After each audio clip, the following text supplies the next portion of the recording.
count off there. This is you, man. Yep. Hey, y'all. Welcome to CrossPolitic. Good to be with you. We have a great show coming at you. We got Burgess Owens. Super Bowl winner. Super Bowl, University of Miami. Oh, man. Don't hold that against Running me, for man. Congress. We'll get there. Oh. But first, before we get to Burgess Owens, please join the Fight Laugh Feast Club. We'll see you also in Nashville, October 1st to the 3rd. All club members get $100 off. Discount to the conference, but you got to be a club member to get that discount. And if you join now, you get one of these awesome T-shirts. We'll send you a Fight Laugh Feast T-shirt. There's also all sorts of good stuff in our club portal. We dropped in the last 2 weeks, and maybe you can help me with this. We dropped God and Government with Gary DeMar. Uncle Gary, yeah. No Limit Eschatology with right. Uncle Gary also. That's right. We just dropped Ricardo. We already got some good feedback from Ricardo. The 30-minute show with Ricardo. Oh, the rest of that interview. That's right. And it lasted actually about an hour and a half. Whoa. That we continued to talk to Ricardo Davis afterwards. He's president of Georgia Right to Life. That's right. And he is no joke, man. Oh, man. He's already signed up to come to the conference. Oh, there you go. I don't know if I should If Ricardo's say that, doing it, you should be doing exactly. it. Hey, this show's brought to you by One Hat. Does your business need a simpler digital workflow? Your software difficult for new people to learn? Wait a second. Hold on. Are there gaps in your software? I got the hat. In your software, it just doesn't do everything you wanted to do. Let One Hat make your life easier with custom software built just for your needs. One Hat is not a hat company. But they do have hats. Even though Chocolate Knox is wearing their hat. That's right. One Hat Technologies excels at creating beautiful, easy to use, and powerful business software. Their motto is software craftsmanship to the glory of God. They've been in business for 18 years and are striving to live out the lordship of Jesus Christ in the technology world. Praise him. So take the headache out of your day-to-day business processes with custom software or a website or a mobile app. Visit onehat.com/CrossPolitic today. That's onehat, ONEHAT.com/CrossPolitic. And just so you guys know, I've been working with Scott. So Scott and One Hat's been working with us in CrossPolitic and helping us on all the back end stuff. There's a lot of back end stuff that we got. Yeah, so he's awesome visit them to work with. Yeah, and mention CrossPolitic. Just kudos. Yeah. Hey, with us on the line right now, Mr. Burgess Owens. He's a former University of Miami NFL star who travels the country now, delivering messages of optimism and hope, and he's doing it now on CrossPolitic even. Ooh. One of the first 3 black Americans to play football at the University of Miami. Oh. He earned a Bachelor of Science degree in biology and chemistry. Watch out. Oh. And simultaneously gained recognition as a football powerhouse. Following college, Burgess was the 13th player, first defensive back drafted in the first round by the New York Jets. I didn't know he went first round. Okay. Later that year, he was selected as the Jets Rookie of the Year and to the NFL's All-Rookie team. Wow. He was traded to the Oakland Raiders. How's about them Raiders?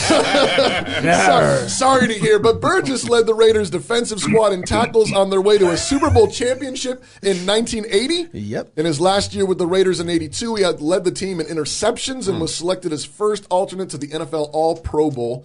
Since retiring from the NFL in 83, Burgess has been involved in both corporate and entrepreneurial endeavors. Burgess travels the country, speaking on the intrinsic principles that underline the foundation of our American way of life. He's the author of How to Turn Good Men, it's called Liberalism, How to Turn Good Men into Whiners, Weenies, and Wimps. The 3 W's. And Why I Stand, From Freedom to the Killing Fields of Socialism. And now he's running for Utah's 4th Congressional District. Burgess Owens, thanks for joining us on CrossPolitic. Thank you so much. And first of all, let me say a couple things. You guys, I can tell, have a lot of fun with Cross. and the other thing is, I love Nashville, guys. So good luck on that one. That is a beautiful city, great people. I just love those folks there. Really, really. Yeah, we're looking forward to it. Well, register now. Registration's open. Come on, Burgess. Okay. So we are excited to get you on CrossPolitic because we've heard that you're such a big fan of reparations. Well,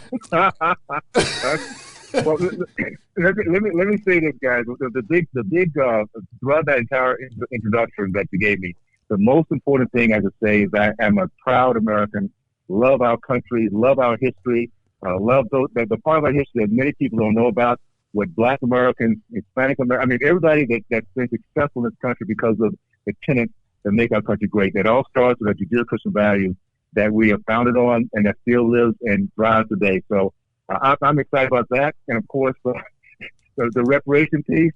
as you know, you listen to my congressional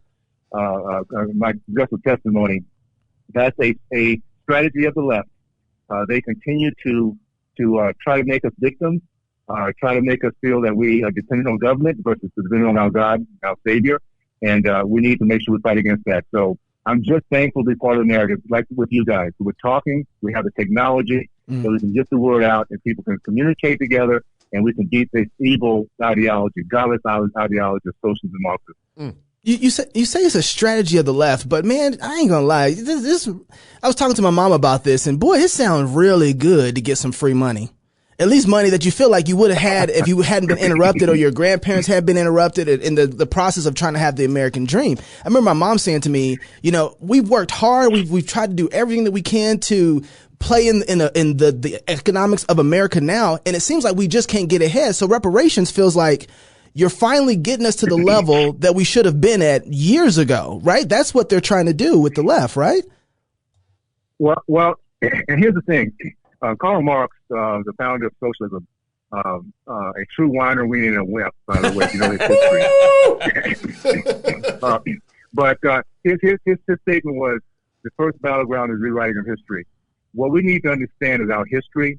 What we understand is the greatness of the generation that came before us. My parents and my parents' parents were not hapless, hopeless people. They were true victors. They took the opportunities they have. A lot of people don't realize, for instance, in the 40s, 50s, and 60s, there was a black community that led our country in the growth of the middle class. Men matriculated from college. Men committed to marriage over 70%, and the percentage of entrepreneurs over 40%. We were kicking butt, guys, and that's the history that the left does not want to know, because if they knew that, then the message would very simply this: even coming out of slavery, we were the most competitive race in our country because we believed in our American tenets. We believed in education. We believed in God. We believed in industry, free enterprise, and we believed in the family unit more than any other culture out there. And so they had to flip that upside down to get us to where we are today. And then they delete all this great history to tell us that we never were any good. We're always hopeless, waiting for the white man to do good to us. And that's not the truth. So we need to understand our history, be proud of who we are, proud of our heritage, proud about the fact that we're Americans, and then take advantage of what's going on right now. Go out there, get jobs, get businesses, teach our kids, and teach them that this country, we need to look at each other the way God does, inside out, not outside in. We do that, and our country will heal itself and not continue to be divided the way the left wants us to be divided. So we're as a host, we're reading through a book right now that's kind of challenging us on how we think about 1964. 65 or civil proving rights. how we feel about it. or proving how we feel about it. We're kind of revisiting, the 1964 civil rights legislation, and are you for that legislation or against it?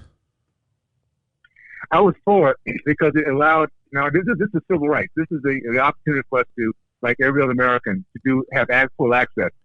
The problem did not. The problem came, and by the way, that was the Democratic Party that stood against us having full access. What I think was the problem is the message that came from the leftists, the socialists within the black community, that said the only way we can succeed is to break up our black community and sprint toward the white community, sprint to white schools, sprint to white businesses. That's not the way our society has functioned. Every single culture has always had the same issues. When we came here and we had a problem with the assimilation, process of assimilation, so they built from within. Yeah. And Booker T. Washington's message is very simply: don't force people to accept you. Gain their respect, and they will automatically accept you. Build from within. Build the greatest communities, the greatest manufacturing, the greatest families, and believe me, people want to be part of who you are. It's natural. That's meritocracy is something that's very innate within our society. Look at what's happened to NFL, NBA. Listen, guys, when I came to the NFL in 1973, there were no black quarterbacks, black centers, middle linebackers, black coaches, black coaches.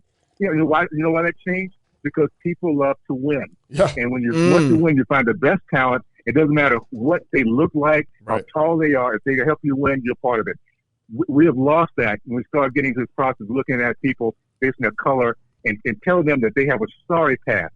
What bothers me more than anything, I know my parents went through. My parents, the greatest generation. for us to be teaching our kids that they were hapless, hopeless, and waiting and oppressed. They did nothing until 64 is an insult to every single generation that came out of slavery. And personally, that's one of the things I'm most offended about, is that we are now saying, because our parents were failures, you owe us. White people owe us because our parents did not do their job. That is totally incorrect, and it bothers me to no end. So you used to be a Democrat, Yeah, and you made a transition over to Republican. What happened? Why and how did you do that?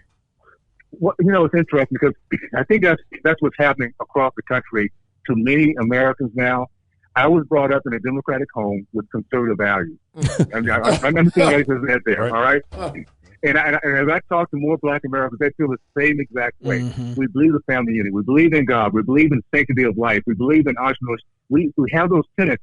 But because of the propaganda that continues to flow, and they're doing such a good job of it now, they have tied themselves into being our saving party when they've been just the opposite. So when Reagan came along, and I came out of I'm going to share some with you guys that a lot of people are just now finding out. When I came out of the NFL, I started a business and I was at that time a very liberal Democrat, but I say a very cocky liberal Democrat. And I started a business and thinking like most cocky liberals do. When I say cocky, you know what's coming next, right? Anyway, so I just knew that this business was exactly. 7 years later, that business that I was so confident about went under. Yeah. And at that point, I recognized, and we lost everything. Went from a beautiful home in Long Island, New York, to a basement apartment for about 3 or 4 months. A basement apartment in Brooklyn with my 4 kids. Wow! And because I was taught as a kid that men do whatever they have to do, there's no work that is not good work as long as it's honest. Yeah. And I was a chimney sweep for a little bit, and during the daytime, I was a security guard at night. Yep. And did not call my dad because I wanted to make this happen. I didn't want him to know I had failed so tremendously. Yeah. This was before cell phone, so unless you called him, he didn't know. You wasn't posting it on Facebook. Yeah, exactly. So I came through that, and I remember one night standing in my basement apartment, looking out the road view mirror. A window, and I thought to myself how blessed I was, as opposed to my next door neighbor, because I knew that this was temporary. I knew that there was a God in heaven. He wanted more from me than this, and there was something coming out of this that I can learn from. And I tell you, being humble and understand that this country is about second chances is what I now tell every single American I can talk with. If I can do it as a chimney sweep and come back to middle class, anybody can do it. And that's the message we have to give out there. It's not where we are today. It's the dreams that we're allowed to have because we're Americans, and then the work ethic that we can learn how to do, and serving other people, being good to other people, not being a jerk. If you do all that, you can make it in this country. And so that's my message. Go ahead. Yeah, I was going to say, but Trump's kind of a jerk. Well, let me tell you how I view our politicians. We've had smooth, slick, good, articulate politicians for decades, and every single one of them put our race more in depth, more in misery, because misery was a strategy. They forgot us. They didn't think about us. We now have a president who I kind of sum up in this way. The guy hates bullies.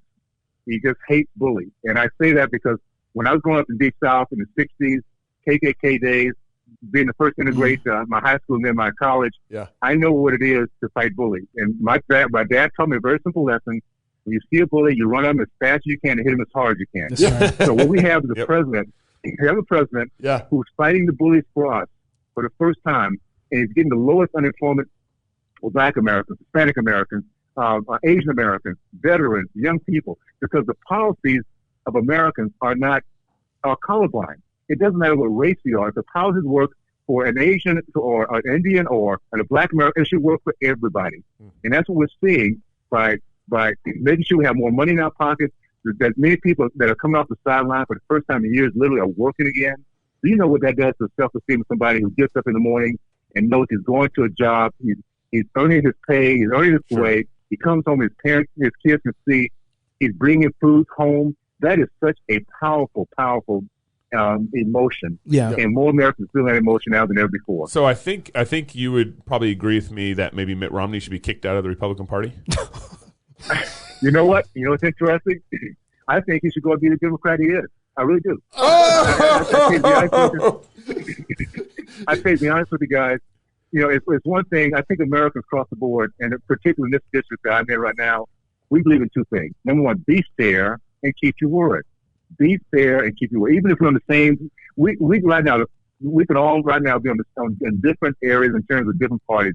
But as long as we know that we're being treated fairly and whatever we're saying to each other is honest, we can respect each other. Mm-hmm. What I don't appreciate is a politician who can see what's going on for the last few years, being totally treated unfairly by a deep state of evil ideology. People that kind of up in our society, and then say that because of a phone call that is very obvious it was a very fair phone call. It was a great phone call. To me, that's it. It was perfect. It was perfect. As Donald Trump said. I was trying to stay away from those words, but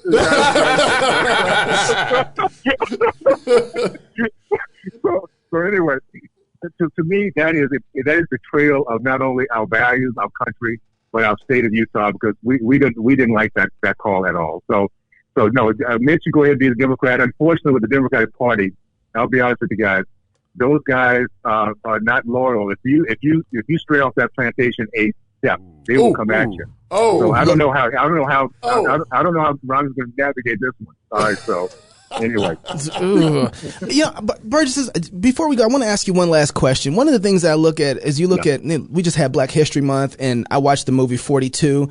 I hadn't seen it. It came out in 2013. It was an amazing film, great film, but even a better story of what happened. But as you look back historically and you see kind of where black people have been since the end of slavery up until now, there has been a different type of black person up until about the 1940s or 50s. And you see that fruit of that even in the 60s. What happened there that started to change the makeup of the black community? What was that? What was the cookie that we took from the left? What a great question. Thank you. And I'll say this, because I was raised by a dad who went to war at 18 years old in 1944. He came back. He was not able to take his postgraduate work down in Texas because Jim Crow laws. He got his. And I ran across a box of letters, and box of letters when he passed away, or rejection letters from across the country. He used that as motivation. Wow. He didn't look at that as being a put down. I never saw it. He never brought it up. It was motivation. He ended up going to Ohio State where he got his PhD. Came back south to work at Florida A&M for 40 years as a researcher and a professor, an entrepreneur. In mentor. We traveled the world, guys. When I was 5 years old, I lived in Monrovia and in Swakoko Village in Liberia because he was doing a research project there. That was that era. They were going from poor parents to the middle class. That generation was going to middle class. What we lost is we forgot that as we're moving forward, we fell asleep at the wheel. We were dreaming, we were doing our thing and raising our kids. And being eternal optimists, not knowing that behind the curtain, these socialist elitists are always working against us. They flipped our community by, first of all, taking away our womanhood. We put women in situations where as long as they didn't have a husband, they had as many kids as they want to, didn't have a job, they sit on the stoop and wait for their check, then they were going to get paid every single week. So they disengaged from being married. They disengaged from looking for a husband who's going to take care of them. And these young boys grew up in this environment. They understood what a man looked like. A man came in at night, he left in the morning, he shared a check, and he never committed to anything. That's what they grew up thinking. So you take away manhood and womanhood, and then you take away God, which the left always does, you have a mess. You have Chicago, Baltimore, Philadelphia, where life is not valued. And then they put 80% of their abortion centers in the black community. So they kill 20 million of our black babies. Well, guess what happens? Life means nothing to these kids growing up. So we have to understand ideology of socialists and Marxists that lays very well deeply in the Democratic Party is nothing but evil. And anything it touches, they will destroy. No matter where it is, around the country, around the world, in the history of time, it will destroy us. Wow. So we're now fighting that. And I'm glad to have conversations like this with you guys, because we now, as a country, across the board, and our different backgrounds and rock stations and using technology, we're winning this fight because we're waking up. And once Americans wake up, guys, we do one thing every single time. We win big time. So I'm looking forward to that process and just glad to be part of it with your team for sure. I think our next phone call with Burgess is we needed to debate the differences between Christianity and Mormonism. Ooh. That's where I want to go. That's where I want to go with Burgess. We agreed on too much. I know. We agreed on We too didn't even much. get a chance to fight with you very much. But the Mormon thing, man. well, just remember this. Remember the title of my church is the Church of Jesus Christ of Latter-day Saints. Just remember that, and then we can definitely have that conversation because we are all Christians, and that's what I love about it. No. Right? That's exactly where we disagree. Joseph Smith did not think we were all Christians. Hey, Burgess, what's the website we can check? Go ahead. It's Burgess, the number 4 Utah.com. Burgess4Utah.com. I'd love for everybody to come there and see what my standards are. Okay, thank you guys. If you're in Utah, you better check them out. Yeah, I check them out too. Hey, next time, Burgess, we're gonna fight about this one. Okay, appreciate you, man. Let's do it. I love you. All right, brother. Okay, guys, have a good one. You Take too. care. All right. If you're single, get married. If you're married, have kids. And if you have kids, go baptize them. Until Sunday, love God with all your heart, soul, mind, and strength. Love your neighbor as yourself. Go fight, laugh, and feast. This is CrossPolitic.